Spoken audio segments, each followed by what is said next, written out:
Bonjour à toutes et tous, je suis Céline Mitton, directrice du pôle Management et Soft Skills et je vous souhaite aujourd'hui la bienvenue à notre nouvelle formation Flash. Alors nous sommes en direct et nous serons ensemble pendant à peu près 2 heures. Vous aurez bien évidemment la possibilité de poser toutes vos questions dans votre chat qui se situe à droite de votre écran. Et vous aurez bien évidemment également accès à cette présentation qui vous sera adressée ultérieurement par Thomas. D'ailleurs, c'est Thomas qui nous assistera techniquement pendant toute la présentation. Aussi, si vous rencontrez des problèmes techniques, que ce soit pour la partie audio, mais également pour le son, n'hésitez pas, pour les images, pour la vidéo, pardon, n'hésitez pas à solliciter Thomas qui prendra attache avec vous. Pour animer cette nouvelle formation Flash intitulée « Proches aidants et salariés aidants, un nouvel enjeu pour l'entreprise et ses collaborateurs », j'ai fait appel à notre expert Pascal Jeannot, qui est également président de l'association La Maison des Aidants.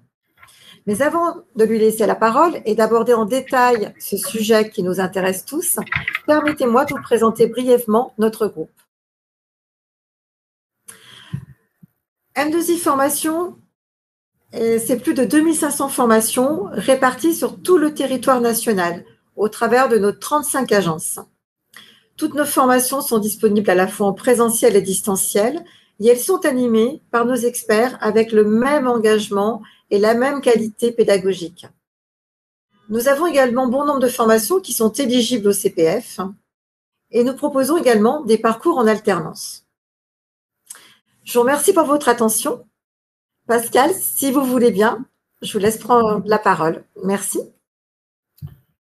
Bonjour à tous et à toutes. Donc, je suis Pascal Jeannot, président fondateur de la Maison des Aidants, qui est une association nationale donc qui existe depuis 2008, à une époque où on parlait pas du tout encore des aidants ou très peu.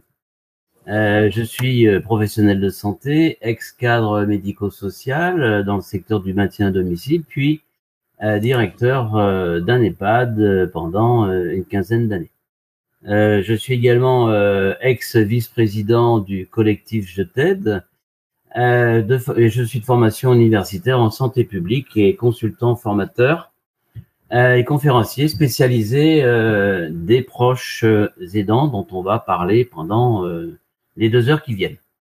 La Maison des Aidants, c'est donc une structure qui fait de l'accompagnement, du conseil, du coaching et de la formation auprès des aidants et également auprès des professionnels qui les accompagnent.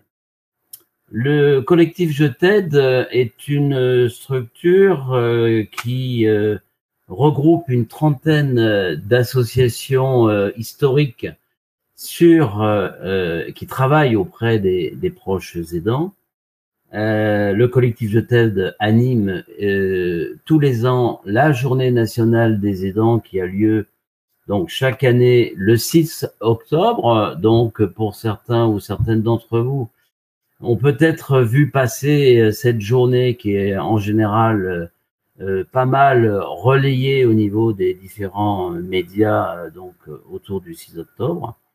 Le collectif Je t'aide anime également le prix Initiative Aidant et qui donc encourage au travers de ce prix les initiatives de différentes associations qui travaillent auprès des aidants. Et puis organise donc régulièrement des conférences web. Défendre les aidants est un thème central, les rendre visibles.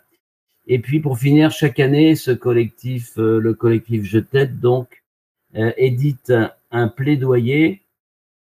Par exemple, ces 3 dernières années, les thématiques étaient prévenir et lutter contre l'isolement social des aidants. L'année dernière, le titre central était Passant les 11 millions d'aidants. On était un peu encore en post-Covid. Et puis, le thème de cette année, c'est l'articulation des temps de vie des aidants, avec donc des propositions en termes d'enjeux et de solutions proprement dites. On va rentrer dans le vif du sujet. Alors, attendez voir, je me recale au niveau des diapos. Voilà. Proche aidant et salarié aidant, un nouvel enjeu pour l'entreprise et ses collaborateurs. En amont, je vais quand même vous dire une chose, c'est que avant de vous donner la définition précise concernant les proches aidants, ou aidants proches d'ailleurs, hein, au niveau de la définition et de la sémantique, on verra qu'il y a quelques subtilités, mais on va vite épuiser ce point. On a donc quand même sur le territoire 11 millions de personnes qui sont concernées par l'aidance. Et on va voir également au travers de ce temps qui nous est imparti l'ensemble des problématiques, mais également l'ensemble des solutions que l'entreprise va pouvoir proposer à ses collaborateurs que l'on nomme aujourd'hui des salariés aidants. Ces salariés aidants donc accompagnent régulièrement des proches au cours de la journée, et on va voir que on a un certain nombre de catégories d'aidants différentes en fonction des personnes qu'ils accompagnent régulièrement. Alors, ils accompagnent leurs parents âgés, un proche diminué par la maladie ou un enfant portant un handicap. Ils sont collaborateurs au sein de votre entreprise, mais sont aidants par ailleurs, et on va voir que concilier la vie professionnelle et concilier la vie de salarié ou de collaborateur au sein d'une entreprise est une conciliation difficile, puisque ces aidants vont cumuler quasiment 2 journées, parfois 3 en une. Certains d'ailleurs commencent sans doute à se retrouver dans cet embryon de définition, puisque en préambule, hein, je vais quand même vous donner cette information, mais au cas où certains d'entre vous penseraient que ils sont présents sur ce webinaire uniquement parce que ils sont peut-être concernés par les salariés aidants, il y a la probabilité pour que chacun et chacune d'entre vous soyez concernés par le rôle d'aidant un jour est proche de 100%. On parle d'un actif sur 4. En 2030, c'est le chiffre qui sera mesuré. C'est une réalité et je vais vous donner un certain nombre de chiffres au cours de ce webinaire qui vont peut-être vous impressionner dès lors que vous n'êtes pas encore sensibilisé. Rassurez-vous, c'est quand même encore un point commun pour l'ensemble des collaborateurs, managers, ressources humaines, médecine du travail qui sont encore sous-informés sur la thématique des salariés aidants. On va donc avancer également ensemble pour mesurer les enjeux et les nouveaux enjeux en fait pour l'entreprise et ses collaborateurs. Et puis enfin, ils représentent ces salariés aidants entre 20 et 25% est le chiffre retenu aujourd'hui, 20 à 25% de l'ensemble des salariés d'une entreprise. Et vous voyez que ce chiffre est considérable, et on parie quelque part sur un chiffre qui va croître vers les 30% dans les décennies qui viennent. Donc tendance qui va progresser avec un ensemble de conséquences qu'on va pouvoir évaluer et mesurer ensemble. Alors, voilà. Un point néanmoins à préciser concernant ces proches aidants et donc salariés aidants, on verra la définition précise tout à l'heure, mais difficile à repérer et difficile également à identifier. Pourquoi ? Parce que d'abord, seulement 50% des aidants ont défini qu'ils l'étaient. L'expérience montre que c'est qu'au travers d'une sensibilisation, d'une information, d'un contact direct, que des aidants habitués à s'occuper d'un proche vont découvrir que le terme d'aidant existe et que en face de ce terme d'aidant, et s'ils sont collaborateurs par ailleurs dans une entreprise, vont découvrir qu'il existe un certain nombre de droits et que je vous présenterai en détail tout à l'heure. On parle donc d'un actif sur 4 et 20%, comme je vous le disais tout à l'heure, voire un 25% selon la culture d'entreprise. Et que lorsqu'il y a une majorité de femmes, par exemple, au sein d'une entreprise, on va voir ce chiffre qui va croître et on verra les raisons tout à l'heure. Alors, avant d'avancer plus loin, qui sont ces proches aidants? On va trouver et il existe une définition officielle aujourd'hui. Il s'agit donc de toute personne qui vient en aide de manière régulière et fréquente à titre non professionnel. Qu'on soit bien clair sur ce point. La confusion est souvent faite et encore aujourd'hui, un certain nombre d'experts parlent d'aidants professionnels ou d'aidants familiaux. Le terme d'aidant ne s'approche et ne concerne que les personnes qui viennent en aide de manière régulière et fréquente, à titre non professionnel et donc en fait bénévolement. Et il va s'agir donc d'un enfant qui peut avoir qui va être encore mineur, mais on considère que les jeunes aidants aujourd'hui représentent à peu près 500 000 personnes en France actuellement. Un jeune aidant est donc un enfant, un jeune adulte qui va être concerné par l'aidance auprès d'un frère ou d'une sœur handicapée, d'un papa, d'une maman ayant une maladie invalidante ou un traumatisme avec des conséquences de perte d'autonomie. Ça va être également un conjoint, une conjointe qui accompagne bien son mari, son épouse, parce que l'un ou l'autre va être atteint d'une maladie, par exemple, neurodégénérative, qui va évoluer parfois à bas bruit, mais également sur plusieurs années, et parfois 10, 20 ou 30 ans, et au final, une vie entière. Je vais vous parler également, bien sûr, et c'est la typologie d'aidants qui est la plus importante aujourd'hui. Il s'agit des enfants aidants, des enfants aidant leurs vieux parents. Il n'a échappé à personne que notre courbe démographique, et pas seulement en France, nous présente un pourcentage de personnes âgées de plus de 60 ans qui va être proche du tiers de la population globale dans les 10 ans qui viennent, mais également un nombre qui va croître de 2 à 5 millions de personnes en France atteintes de plus de 85 ans dans les 10 ans qui viennent également. Et on sait aujourd'hui que la perte d'autonomie est en moyenne centrée autour de l'âge de 85 ans à peu près.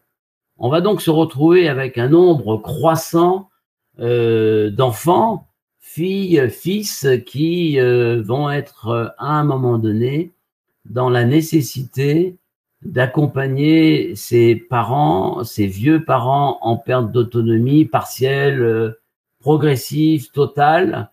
Et donc, on va parler à ce moment-là d'enfants devenant aidants de leurs parents âgés. Il y a donc un article de loi qui aujourd'hui précise cette définition.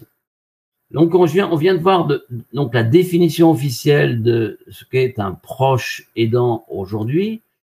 Et comme on va parler des salariés aidants dès maintenant d'ailleurs, en fait, le salarié aidant n'est plus ni moins qu'un proche aidant comme on vient de le définir, avec la nuance près, c'est que il a donc une activité professionnelle. Cette activité professionnelle va propulser cet aidant vers une forme de bouleversement, puisque le fait de devenir proche aidant, c'est être face à la perte d'autonomie d'un parent, d'un conjoint, d'un enfant malade ou atteint d'un handicap. Ça va devenir un emploi du temps de ministre parce que concilier vie professionnelle, rôle d'aidant est une tâche loin d'être simple et qui va nécessiter une organisation, une planification des journées extrêmement complexe, avec une caractéristique pour ces salariés aidants, c'est que, et heureusement, la plupart d'entre nous, le matin, quand nous nous levons pour aller travailler, c'est parce que c'est à la suite d'une nuit qui a été sereine, et quand on vient travailler et qu'on passe la journée au travail, c'est qu'on n'a en principe pas beaucoup d'autres soucis pendant la période du travail proprement dit. Et puis le soir, eh bien, si on a envie de se détendre et si la vie sociale qui est devenue complexe ces derniers temps nous permet d'aller prendre un verre ou de regarder, d'aller voir un spectacle ou de pouvoir aller dîner au restaurant, on est loin de ce schéma concernant les salariés aidants. Pourquoi? Parce que un salarié aidant, parfois, la nuit a été difficile, agitée. Il a fallu s'occuper de la perte d'autonomie d'un proche, de l'organisation de la journée qui va venir d'un proche. Et on a donc déjà des salariés aidants qui arrivent impactés par une nuit qui n'a pas été comme celle qu'on aurait pu imaginer. Ensuite, la journée également va être impactée, puisqu'on va se retrouver avec des collaborateurs qui, comment dirais-je, peuvent à un moment donné être dans une forme de présentéisme. Alors le présentéisme, hein, je ne vais pas vous faire l'affront de vous donner la définition précise, mais enfin pour celles et ceux qui auraient peut-être un doute, en gros, on a un collaborateur qui est là, hein, qui fait office et d'acte de présence. Il est bien à son poste, mais son esprit est ailleurs. Hein. Son esprit est à la maison, son esprit est chez son proche. Son esprit est en train de réfléchir si la journée du proche dont il a la charge se passe dans de bonnes conditions, si la coordination des différents professionnels qui passent à domicile est bien en place, et surtout si l'état de santé ou l'évolution de la maladie se stabilise ou va dans le mauvais sens. Et le soir, ces salariés aidants, au lieu de pouvoir se détendre, vont retourner parfois cumuler ce deuxième rôle qui consiste à être l'aidant d'un proche, avec une liste d'activités que l'on va décoder tout à l'heure parce que elle est longue. Je reprécise que nous serons tous aidants un jour ou à l'autre moment de notre vie. C'est assez inévitable. Il faut que chacun d'entre vous en soit bien conscient. Alors, ces salariés aidants qui donc représentent 20-25% de l'ensemble des salariés de l'entreprise dans laquelle vous travaillez, comment dirais-je, le premier constat permet de mesurer que le manque de considération de la part des employeurs est fort, et fortement ressenti d'ailleurs de la part de plus de 70% des salariés aidants. Alors, on a un certain nombre d'explications à cela et on va essayer de les décoder dans le temps qui nous reste.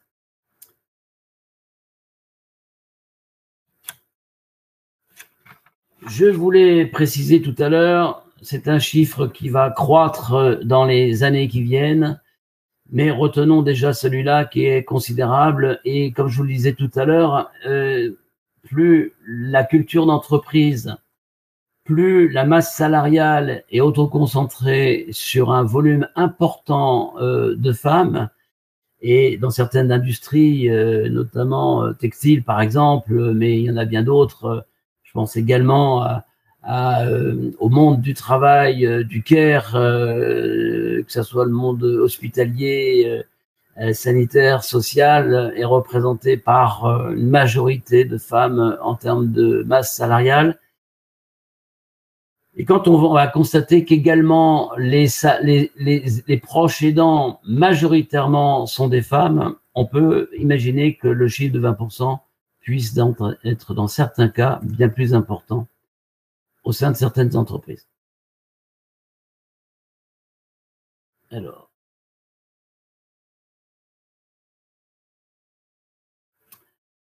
j'évoquais tout à l'heure la problématique de la méconnaissance du terme d'aidant. Et ce petit camembert que je vous propose est assez, assez marquant, hein, puisque lorsqu'on pose la question aux Français en général, aux citoyens lambda, eh bien seulement un tout petit 40% est capable de dire précisément à quoi correspond le thème de l'aidance, ou du moins la définition de ce qu'est un proche aidant. Ça veut dire quand même que près de 60% ne savent pas ou peu ce que c'est qu'un aidant. Alors, ce chiffre stagne relativement et on peut imaginer que ce chiffre est sensiblement le même au sein du monde de l'entreprise. Et là, encore une fois, si on est dans une culture d'entreprise très industrialisée, par exemple, avec une majorité d'hommes, de collaborateurs, eh bien, on va se retrouver avec une thématique autour de l'aidance très méconnue. Et lorsqu'on interroge, et lorsqu'on interroge les aidants proprement dit, hein, les proches aidants, eh bien, comme je vous le disais précédemment, on est obligé de faire ce malheureux constat que seulement, un peu plus de 50% se reconnaissent, non pas se reconnaissent, mais reconnaissent ce terme, ou du moins se reconnaissent dans ce terme.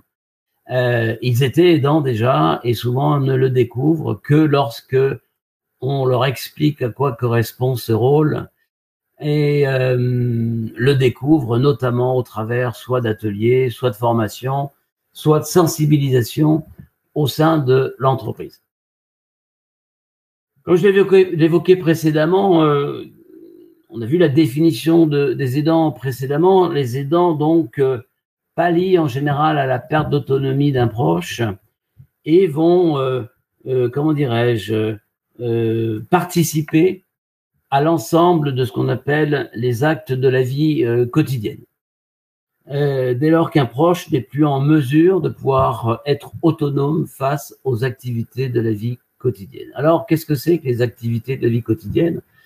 Eh bien, il suffit juste de se dire et de décomposer l'ensemble des tâches simples, éminemment simples que l'on a dès le matin au réveil. Alors, on va se lever, on va aller aux toilettes, on va préparer son petit déjeuner, on va prendre son petit déjeuner, on va aller faire sa toilette, on va aller s'habiller. Voilà, juste déjà pour un petit bout de la matinée. Ce sont les activités de la vie quotidienne et qu'on peut dérouler donc sur l'ensemble de la journée jusqu'au soir, bien évidemment. Et dès lors que un des proches de ces aidants n'est plus en mesure de pouvoir y pallier, eh bien, soit il y a pour partie des professionnels de l'aide à domicile, par exemple, qui vont intervenir, mais pour une partie seulement. Et très souvent, donc, les proches aidants, et dans certains cas, vont assumer partiellement, voire totalement, l'ensemble de ces aides apportées à leurs proches. Alors, je suis intéressée de savoir, parmi les participants, si certains d'entre vous sont déjà également des proches aidants. Je pense que ça permettra à Pascal d'orienter également sa présentation en fonction de vos réponses. Effectivement. Est-ce que vous êtes directement concerné par le sujet ou est-ce que vous êtes plutôt de la fonction RH ou manager et vous venez plutôt vous renseigner, prendre des renseignements sur ce qu'on peut mettre en place dans les organisations?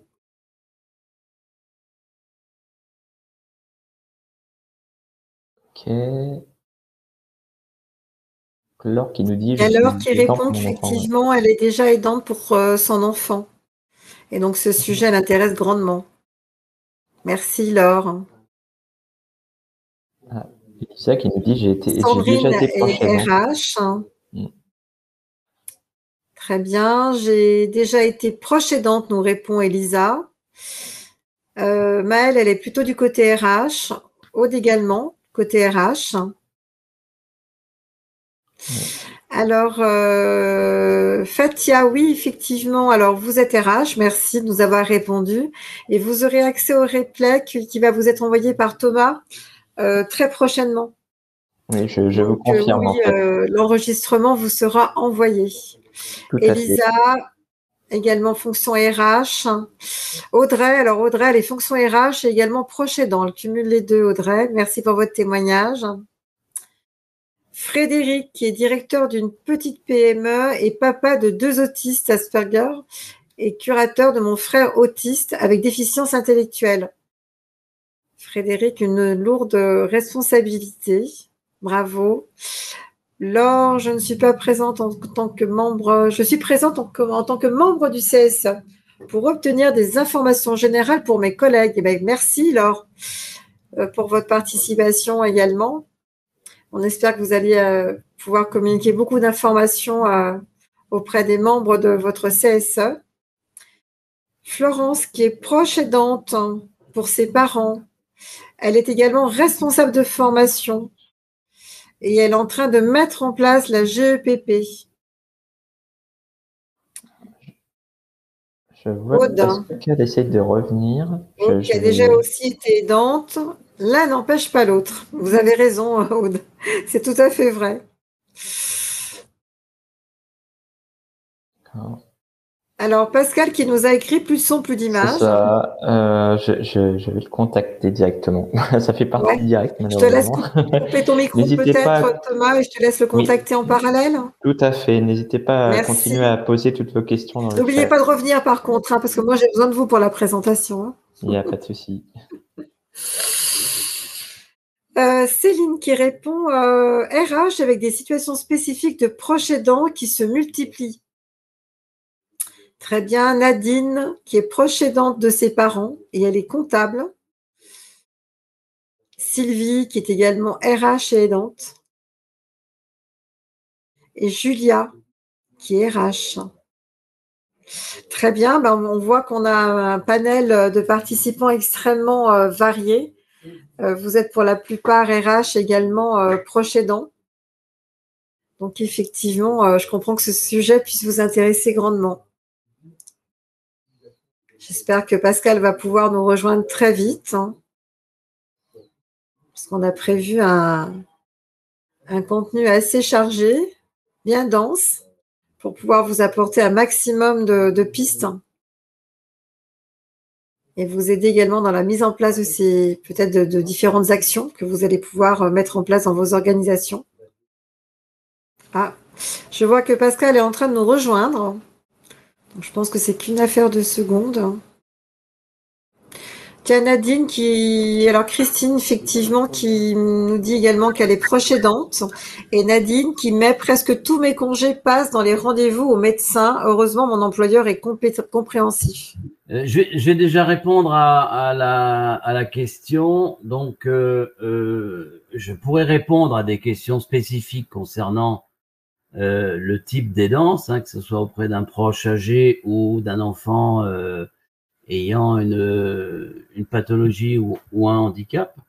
Mais pour le webinaire de maintenant, on reste malgré tout sur une approche généraliste, puisque s'il y a beaucoup de points communs entre les différentes typologies d'aidants, que ce soit une maman aidant son enfant ou un papa d'un fils ou d'une fille accompagnant ses vieux parents ou un conjoint ou une conjointe, il y a un grand nombre de points communs, mais également quelques spécificités, bien évidemment. Alors, nous avions vu ce slide, on va avancer ici. Alors, à préciser quand même que sur les 11 millions d'aidants, on a près de 70% de ces aidants qui sont des actifs. pour partie donc salariés d'une entreprise, mais également travailleurs indépendants et autres. Donc, on voit que majoritairement, l'ensemble des aidants sont des personnes qui ont une double activité et donc doivent concilier vie professionnelle et rôle d'aidant. On va voir à quel point, d'ailleurs, cette vie difficile à cumuler va être étayée par les chiffres que je vous propose. Et pour celles qui travaillent ceux qui travaillent au sein d'une entreprise, vont vite faire un parallèle avec ce qu'on appelle les risques psychosociaux. Peu d'entreprises aujourd'hui considèrent que les problématiques vécues par les salariés aidants pourraient s'appeler des risques psychosociaux, mais dans certaines entreprises, c'est déjà intégré. Alors, quelques chiffres néanmoins, hein. 36 ans, c'est l'âge moyen de début de l'aide chez les salariés du secteur privé notamment, mais avec quand même un cœur de cible, hein, et quand on voit que la majorité des aidants aujourd'hui sont des aidants accompagnant leurs parents âgés, on sait que statistiquement, on va se retrouver en face d'enfants aidant leurs vieux parents ayant entre 50 et 60 ans. La charge hebdomadaire, tout ça sont des moyennes, hein, on peut représenter 10 heures, mais bien plus importantes que ça dans certains cas. On verra tout à l'heure l'IBEA, hein, l'indice de bien-être des salariés, qui est majoré également. Et on a aujourd'hui maintenant un certain nombre de retours assez précis, comme quoi un tiers des salariés aidants sont désemparés. Désemparés parce que pas soutenus par l'entreprise, pas identifiés, pas reconnus. Alors, c'est pas toujours la faute de l'entreprise, parce que on va voir également, et on verra surtout pourquoi, la grande majorité des salariés aidants n'en parlent pas à leur hiérarchie. Sans doute d'ailleurs parce que leur hiérarchie n'est pas sensibilisée à la problématique et ne peut pas faire preuve d'empathie par rapport à la problématique. C'est vrai qu'elle devient assez différente lorsque un responsable de ressources humaines ou un manager est lui-même déjà concerné par l'aidance, par exemple d'un parent âgé, il risque de bien mieux comprendre la problématique d'un de ses collaborateurs qui serait confronté au rôle d'aidant d'un proche en face de son père ou de sa mère âgée. Près de 60% des salariés aidants sont en difficulté physique et morale. 2 tiers des aidants sont favorables d'ailleurs à un dispositif personnalisé au sein de l'entreprise. On verra en quoi il pourrait consister. Et puis, enfin, l'ensemble des salariés aidants sont favorables à la promotion du type de prévoyance applicable aux salariés concernés. On verra que tous ces aidants, ces salariés aidants, souhaitent que leur entreprise puisse apporter un certain nombre de solutions. Alors pourquoi il faudrait et il faut accompagner ces aidants? On va voir que la loi a évolué dans ce sens, mais on va voir également que l'entreprise, dans toute sa sa complexité sociale d'accompagnement, doit peut-être maintenant dépasser ce qu'on appelle, ou du moins que certains responsables de ressources humaines ou managers appellent la sphère privée.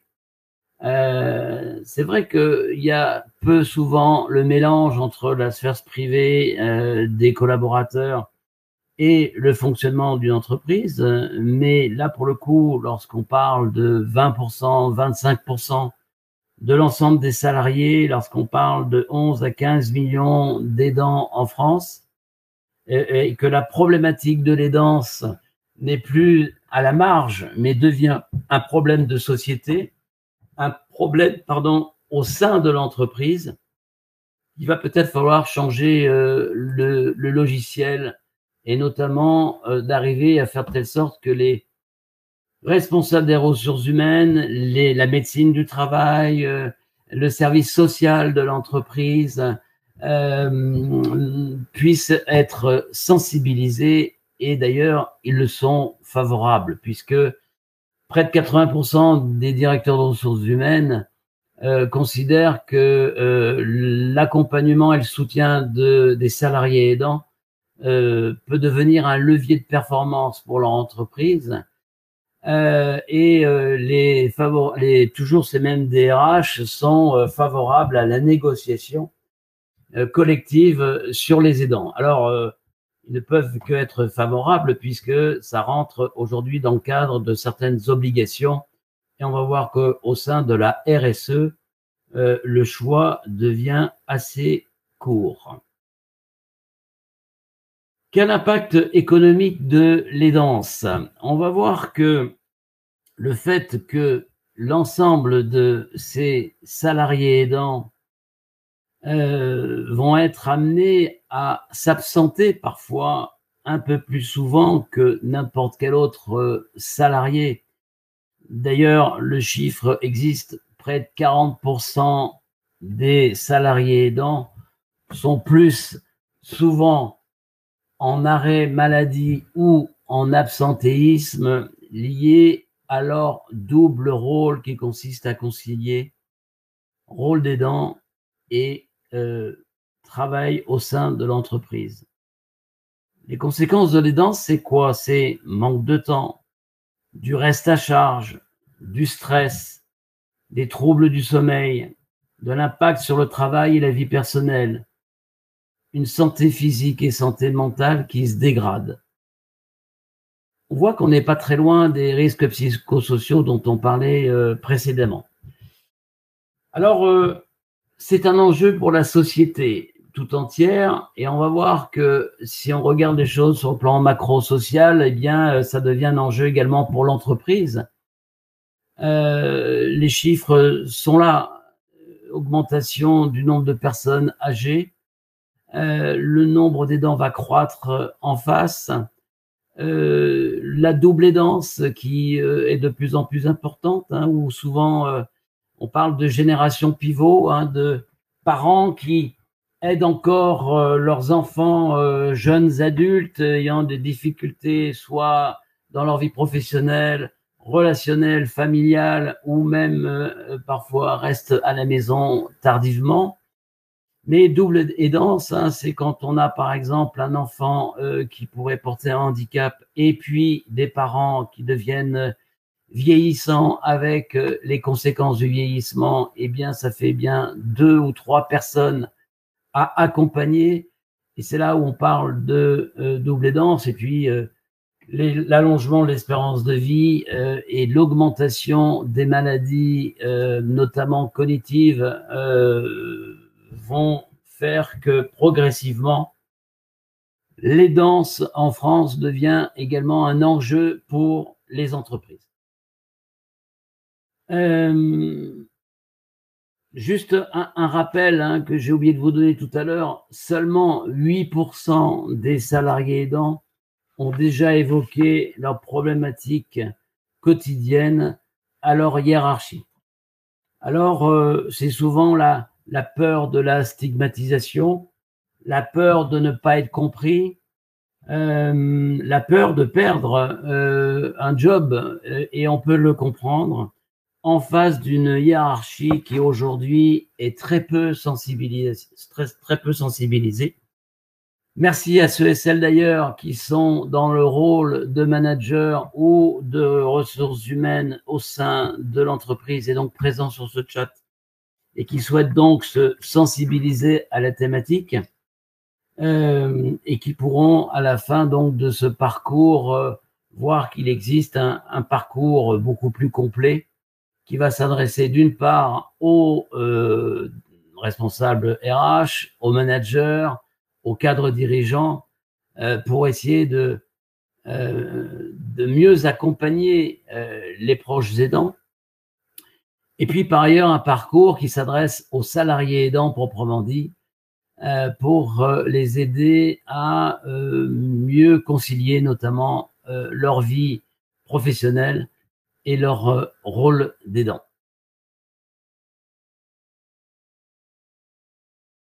L'impact économique de la non prise en charge des salariés aidants, vous allez voir qu'elle va peser très vite parce que la politique de l'autruche qui pourrait consister à dire bon, on est devant un phénomène, voilà, 20%, 20-25%, j'ai entendu certains DRH me dire oui, bon, on va gérer le volume, oui, sauf qu'à un moment donné, gérer ce volume veut dire gérer un impact économique important.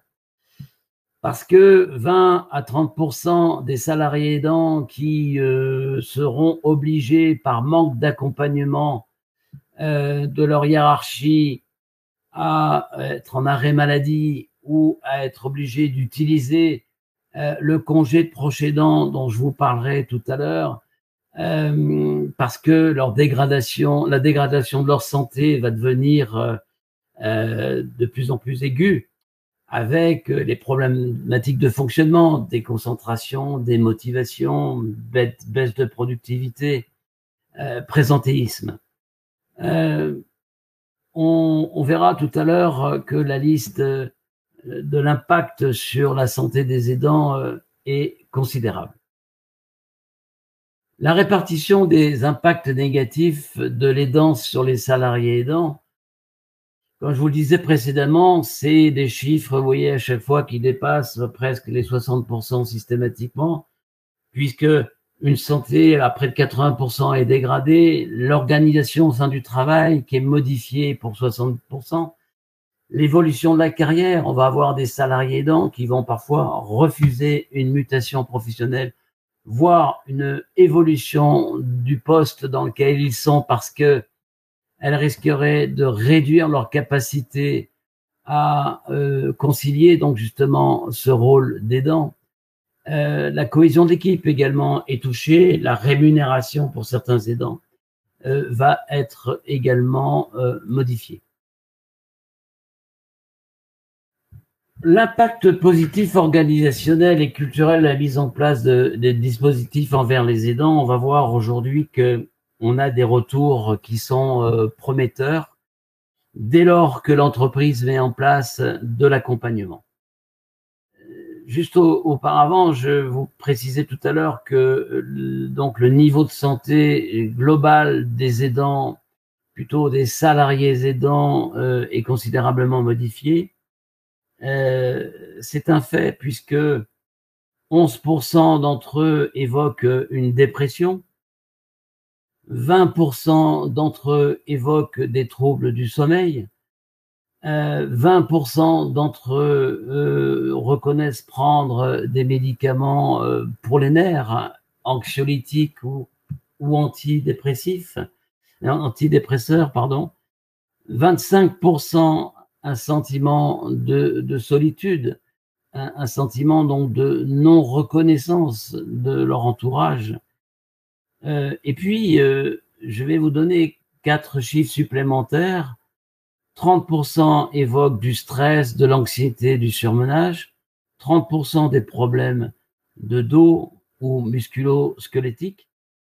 30% quasiment, 28% pour être précis, une fatigue physique. Et 25% une fatigue morale. Ces 4 derniers chiffres, stress, anxiété, problèmes musculo-squelettiques, fatigue physique, fatigue morale, devraient parler au cadre dirigeant, responsable de ressources humaines, à la médecine du travail, parce que on est typiquement dans les risques psychosociaux qui sont identifiés aujourd'hui au sein de l'entreprise. Dès lors que l'entreprise met en place des solutions d'accompagnement, des solutions de soutien, des solutions de formation, des aménagements du travail. On verra, la liste est plus longue que celle-ci. On a des résultats quasi immédiats, avec notamment une réduction de l'absentéisme, et pas de quelques points, de 88%, c'est quand même considérable.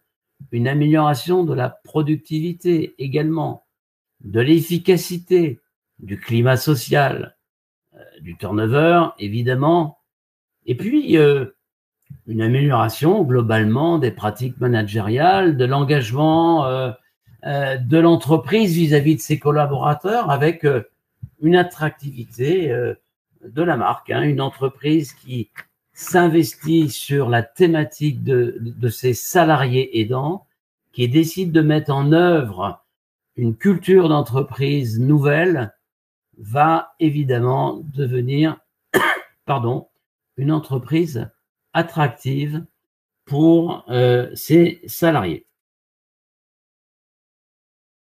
Je fais juste un point pour savoir un petit peu où nous en sommes. 36, ok.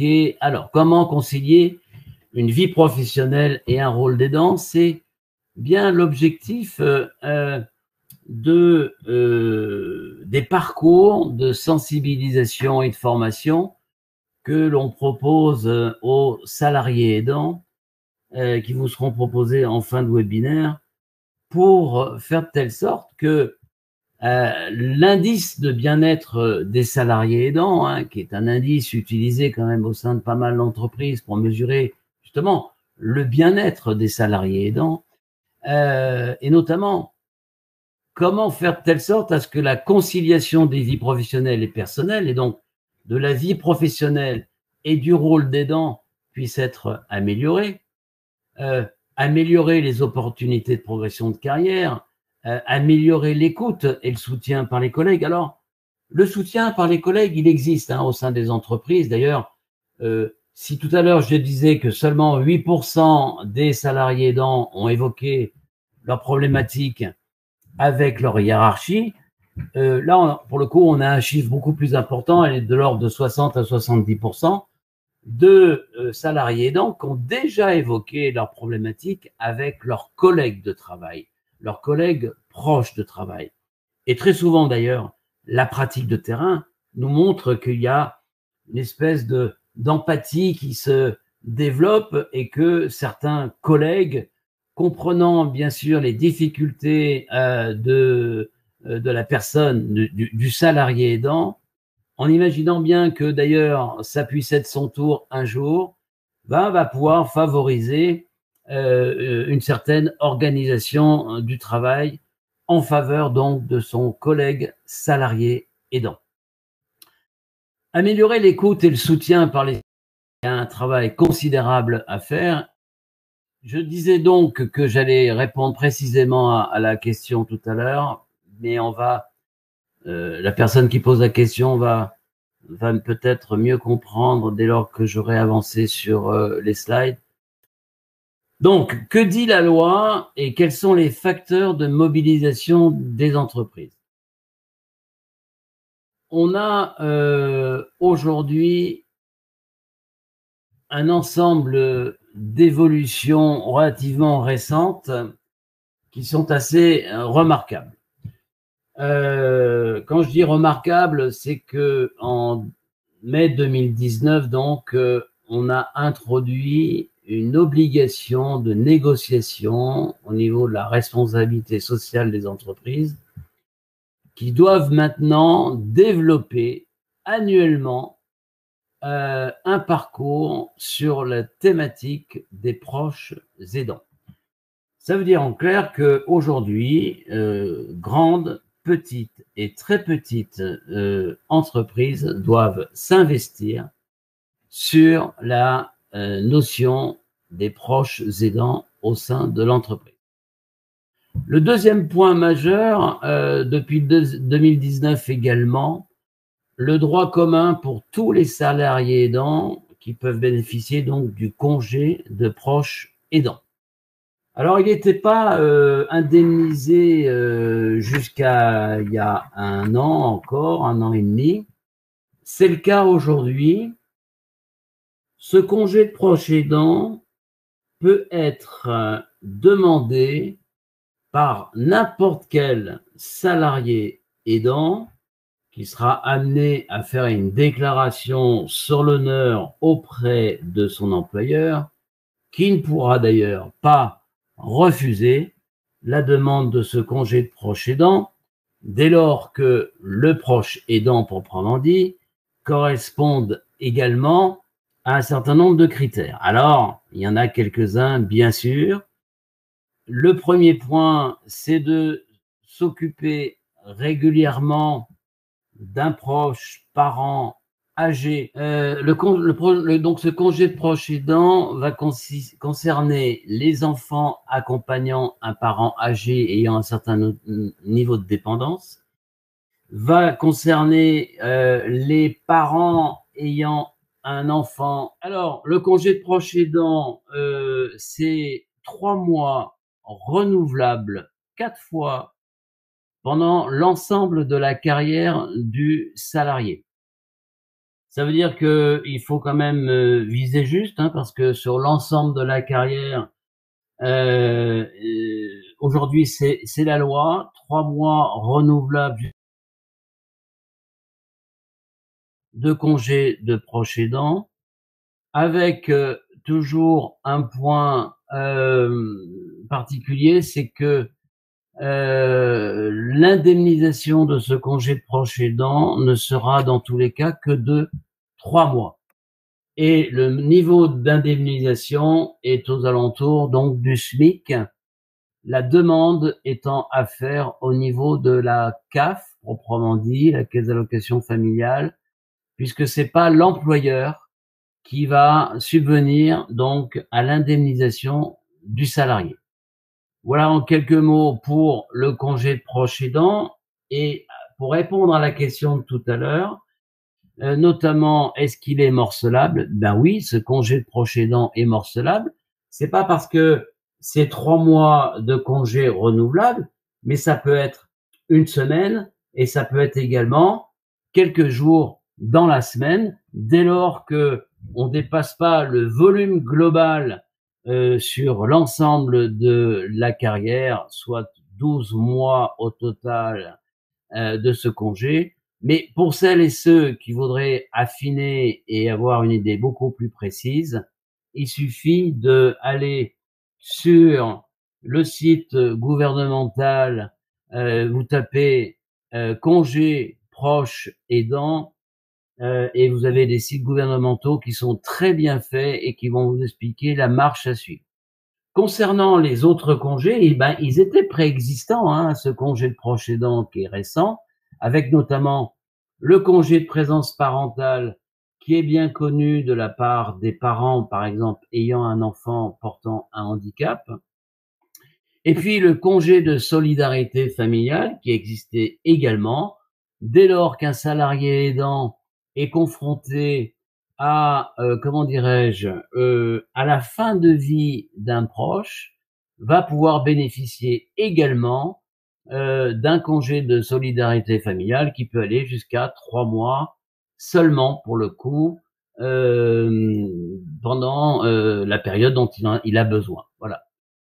Alors, les questions incontournables à traiter pour soutenir les salariés aidants sont les suivantes, hein, et c'est ce que je proposais tout à l'heure en termes de solutions. Qu'existe-t-il? Il existe l'information, la formation, donc au travers d'actions d'information, de sensibilisation des salariés, mais aussi des équipes ressources humaines, managers, etc. Idéalement d'ailleurs, c'est l'inverse qu'il faudrait imaginer. C'est d'abord sensibiliser les équipes RH et les managers à la problématique de l'aidance au sein de l'entreprise, pour que ensuite ces ressources humaines décident d'introduire au sein de leur entreprise une nouvelle culture, notamment d'accompagnement des salariés aidants. qui va leur permettre donc d'identifier la présence de salariés proches aidants et donc de déterminer qui est aidant dans mon entreprise. Dès lors que ces managers ou cadres des ressources humaines auront découvert, appris les codes qui permettent d'identifier un salarié aidant, et surtout le discours empathique qui permettrait de pouvoir l'entendre, l'écouter et lui apporter un certain nombre de conseils ou solutions, pourrait être va venir apporter un impact positif sur notamment l'économie et alors de l'entreprise proprement dit et sur le plan sociétal au sens large. J'arrive à la fin du parcours pour préciser donc que ces salariés aidants représentent non pas un handicap pour l'entreprise, mais bien une plus-value. Pourquoi? Parce que ces salariés aidants ont développé, dans la plus grande majorité des cas, des capacités d'adaptation au changement, pour des pourcentages très importants. Ils ont appris également comment dirais-je, à gérer les priorités. Je parlais d'un agenda de ministre tout à l'heure concernant les salariés aidants, et c'est bien une réalité qui les amène à connaître et à gérer les priorités.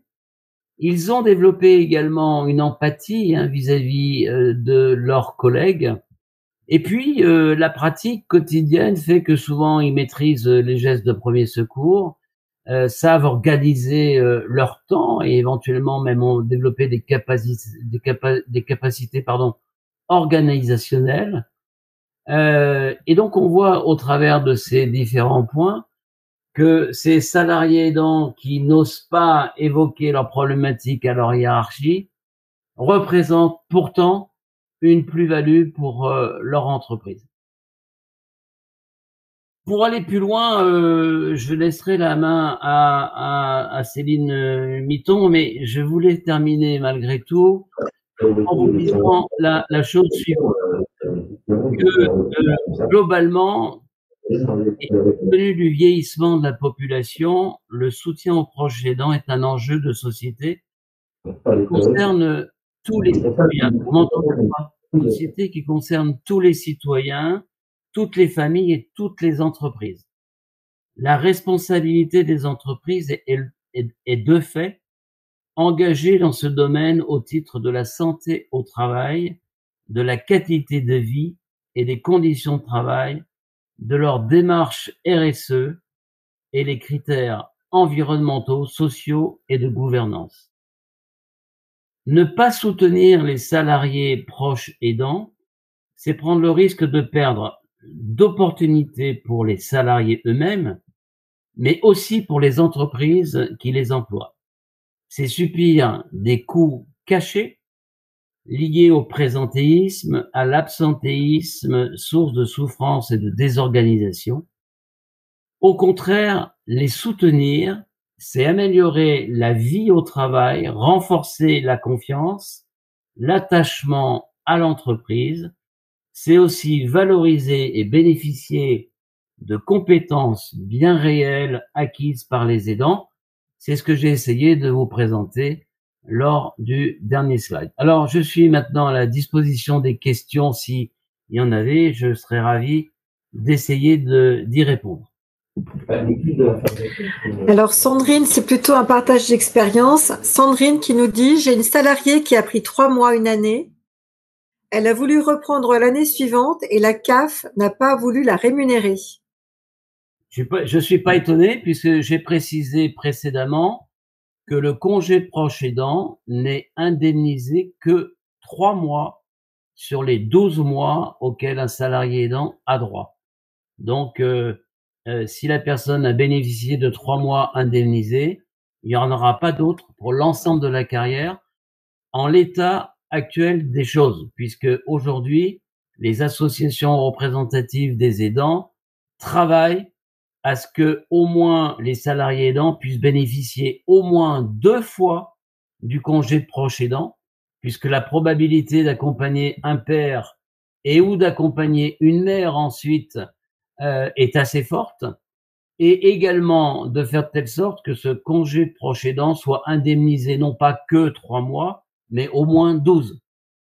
Alors Laure qui pose une question. Et comment se passe la cotisation retraite des aidants pendant ces congés spéciaux?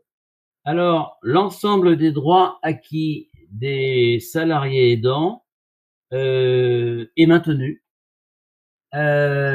Et donc, j'allais dire, c'est une opération blanche dans l'ensemble de la carrière des aidants sur le calcul de la retraite notamment. D'accord, merci. Merci Pascal. Est-ce que vous avez d'autres questions? Vous souhaitez nous poser d'autres questions en attendant? Donc, je vais vous présenter nos formations. Donc, le M2I Formation vous propose d'aller plus loin. Aujourd'hui, il s'agissait d'une formation que j'appelle moi de sensibilisation ou de découverte. Et bien évidemment, on ne peut répondre à vos questions qu'au travers du chat, donc ça reste quand même assez limité. Donc, 2 formations qui ont été mises en place avec la collaboration, bien évidemment, de Pascal. Une formation qui s'adresse aux salariés aidants. C'est une formation qui vous est proposée sur 2 jours. Vous avez donc les dates qui sont affichées à l'écran. Les salariés aidants, c'est 2 et 3 décembre. Et ensuite, c'est 8 et 9 avril 2024. Donc, formation pour les salariés aidants. Pascal, vous pouvez nous développer le contenu de cette formation en quelques mots? Alors, pour les salariés aidants, oui, sur 2 journées, on va donc aborder un ensemble de points et notamment arriver à se reconnaître et à s'identifier comme aidant, comme proche aidant, mais comme salarié aidant également, avec une thématique centrale, c'est apprendre à concilier vie professionnelle et rôle d'aidant. De travailler sur également l'ensemble des points qui sont souvent oubliés de la part des aidants, c'est-à-dire quelles sont les limites dans mon rôle d'aidant, quelles sont les solutions d'aide qui va exister pour mon proche, mais également dont l'effet boomerang sera pour le salarié aidant. Comment prendre du recul par rapport à ma situation impactante, comment prendre soin de ma santé, comment en parler à mes supérieurs hiérarchiques et comment être entendu, comment apporter justement les points de plus-value dont on parlait précédemment, et puis également arriver à travailler sur une problématique centrale des aidants qui souvent les propulse dans une surenchère qui peut parfois impacter leur santé, mais déclencher également des risques de mortalité. Je vais donner un chiffre qui est très impressionnant, notamment dans le cadre de la maladie d'Alzheimer. On a un chiffre qui est terrifiant. Un aidant sur 3 va mourir avant la personne qui l'accompagne. Parce que l'investissement est tel, il est d'une violence psychologique, mentale et physique telle que les conséquences en termes de mortalité sont les suivantes. Donc, on voit qu'il est absolument indispensable pour ces salariés aidants et pour travailler avec eux depuis près d'une vingtaine d'années maintenant. Le parcours de 2 journées permet également de verbaliser l'ensemble des problématiques rencontrées, avoir des réponses immédiatement, puisque les groupes que l'on constitue en général sont au minimum de 4-5 personnes, mais au maximum également d'une dizaine de personnes, ce qui permet de pouvoir trouver du temps et d'échanger sur les problématiques très pratiques de terrain que rencontrent les aidants en général et les salariés aidants en particulier. Merci Pascal pour la présentation de cette formation qui s'adresse aux salariés des aidants. Maëlle nous a posé une question, donc je vous la lis Pascal. Faut-il une reconnaissance handicap pour la personne aidée pour bénéficier de ce congé proche aidant? Alors oui, c'est une bonne question qui rejoint notamment une réponse à une question qui n'a pas été posée, mais je vais répondre aux deux.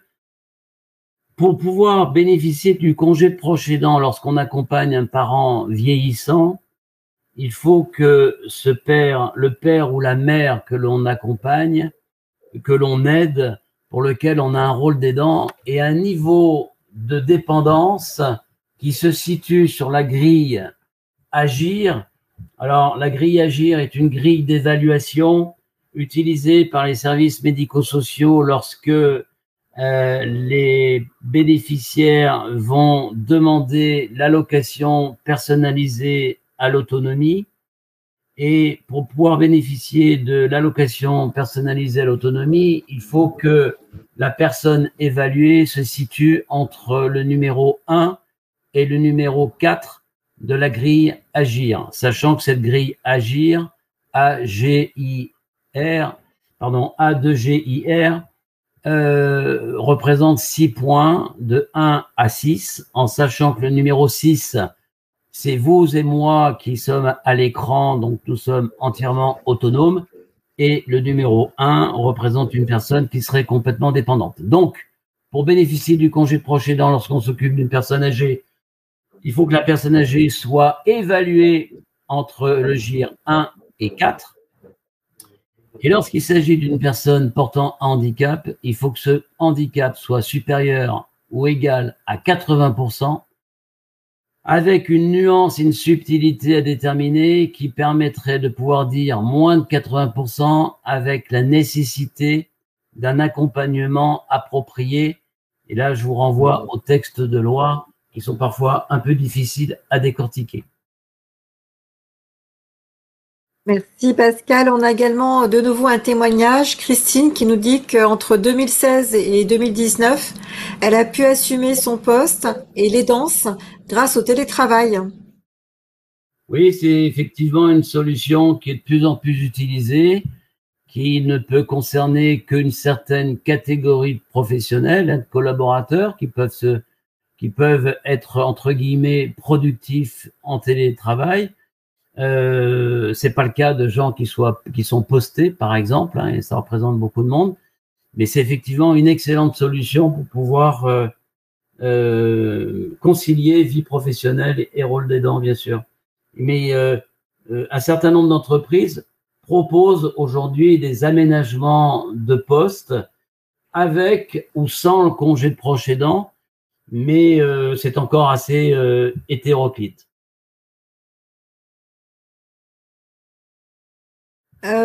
Très bien, merci. On a Nadine. Alors Nadine, j'espère ne pas me tromper dans la lecture et la compréhension de votre message, qui nous pose une question. Comment savoir si l'attestation sur l'honneur est réelle? L'employeur peut-il la demander, et j'imagine elle a voulu mettre la refuser, car cela pourrait impacter son organisation si, j'imagine que c'est une petite entreprise. Alors c'est effectivement le problème du congé de proche aidant avec un delta dans une entreprise qui fait 1000 salariés, l'impact peut être lissé aisément. Dans une entreprise où il y a 2 salariés, on voit bien que l'absence de l'un va considérablement impacter le fonctionnement.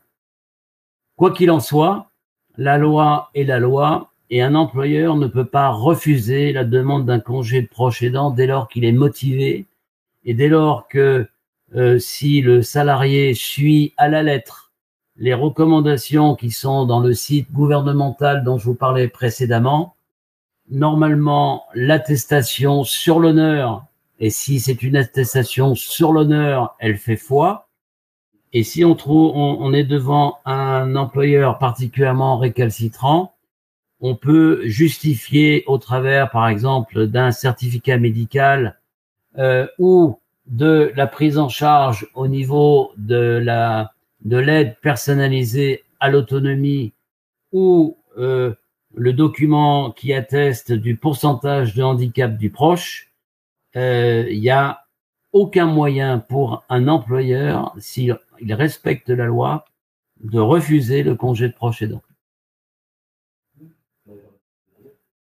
Très bien, c'est très clair en tout cas, Pascal. Merci pour cette précision. J'espère, Nadine, que nous avons répondu à votre question. Donc, deuxième formation, Pascal, il s'agit là d'accompagner les salariés aidants. Donc, une formation qui s'adresse au service RH. Alors, cette année, on l'organise sur 2 jours et à partir de l'année prochaine, elle sera proposée sur une journée puisqu'on a revisité avec Pascal le contenu et donc la formation sera délivrée directement sur une journée. Donc, accompagner les salariés aidants, vous pouvez nous en dire quelques mots ? Alors, cette formation s'adresse plus particulièrement aux responsables des ressources humaines, aux managers, aux cadres dirigeants, enfin bref, à l'ensemble des collaborateurs d'une entreprise qui seront amenés à gérer éventuellement la présence et ou les difficultés liées à un collaborateur qui serait amené à devenir proche aidant et donc un salarié aidant. L'expérience montre également souvent que ces propres responsables sont eux-mêmes, pas plus, pas moins, mais également concernés par l'aidance. Il n'est pas rare de trouver un responsable des ressources humaines qui accompagne régulièrement son père ou sa mère, et c'est donc bien un salarié aidant. Mais c'est vrai que ça pourrait être un peu moins probable pour un jeune cadre trentenaire qui n'a pas été confronté au problème, contrairement à ce même cadre qui pourrait avoir 50 ou 55 ans. Néanmoins, le parcours était proposé initialement sur 2 journées. On le maintient pour cette première année. L'idée étant d'essayer de proposer une formation un peu moins chronophage sur 2 jours et essayer de la concentrer sur une journée en gardant l'essentiel. Et l'essentiel, c'est quoi? C'est d'arriver d'abord à être sensibilisé à la présence des salariés aidants avec la complexité que représente, et j'ai essayé de le démontrer au travers de ces 2 heures, la complexité qui consistait à concilier vie professionnelle et rôle d'aidant, d'arriver à décoder ce que c'est que le rôle d'aidant, arriver à décoder ce que sont les difficultés que rencontrent les aidants, et également d'arriver à leur faire passer à ces responsables, à ces cadres des ressources humaines ou du management, les différentes solutions et recettes, entre guillemets, qui existent aujourd'hui et qui pourraient être, dont leur rôle nouveau pourrait être de les transmettre à leurs collaborateurs. Mais l'idée centrale, c'est de convaincre l'ensemble de ces responsables de la nécessité de mettre en place au sein de leur entreprise déjà le parcours pour les salariés aidants, mais également pour partie les solutions existantes aujourd'hui, solutions d'accompagnement, de soutien, d'aide, de guidance concernant les salariés aidants, en sachant que, par exemple, certaines entreprises ont utilisé, entre guillemets, l'expérience de certains salariés aidants au sein de leur entreprise pour les nommer ce qu'on appelle aujourd'hui des pairs aidants, et qui sont donc des salariés aidants devenant référents au sein de l'entreprise. On voit bien à quel point le fait d'être salarié aidant peut être une plus-value pour l'entreprise, puisque il va pouvoir être référent au sein de l'entreprise pour ses autres collaborateurs, par exemple. Très bien, ben voilà, vous nous avez très concrètement expliqué le contenu de cette formation, donc accompagner les salariés aidants, qui s'adresse, comme vous le disiez, aux responsables des ressources humaines, aux managers, à toute personne, je dirais, confrontée à organiser et à aider des salariés qui sont aidants. Vous avez à l'écran un code promotionnel. Alors, je m'amuserai pas à le relire, il est extrêmement compliqué, mais Flash MGT-aidant. Si vous l'utilisez pour nos formations qui sont à l'écran, vous pourrez bénéficier de 20% pour toutes vos inscriptions. Et je dis bien toutes vos inscriptions. Donc, si vous êtes plusieurs, par exemple, dans votre entreprise ou dans votre organisation, eh bien, chaque participant pourra bénéficier de ces 20% de remise. Il vous suffira pour cela d'indiquer au conseiller d'M2I Formation ce code qui apparaît à l'écran et que vous recevrez également avec nos remerciements, puisque Thomas va vous envoyer très prochainement cette présentation. Notre webinaire se termine. Je regarde rapidement si on a d'autres questions, mais non, apparemment, Pascal, nous n'avons pas d'autres questions, pas de nouvelles questions en tout cas. Merci beaucoup Pascal pour votre animation. Je pense que vous avez donné une multitude de pistes extrêmement intéressantes. C'est un sujet qui est nouveau, hein, vous l'avez souvent souligné. Les dispositifs, quant à eux, existent depuis maintenant un certain temps, mais la prise en compte dans l'entreprise est quelque chose d'assez nouveau. Donc peut-être que vous-même réfléchissez à comment mettre en place une nouvelle organisation, comment être à l'écoute de vos collaborateurs. Donc, n'hésitez pas à vous inscrire à ces formations. Elles vous aideront justement dans cette réflexion. Voilà. Bah, écoutez, notre webinaire se termine. Un grand merci. Je vous souhaite une excellente fin de journée et je vous dis à très bientôt. Merci Pascal. Merci Thomas. Merci beaucoup. Bonne journée à tous et à toutes. Bonne journée.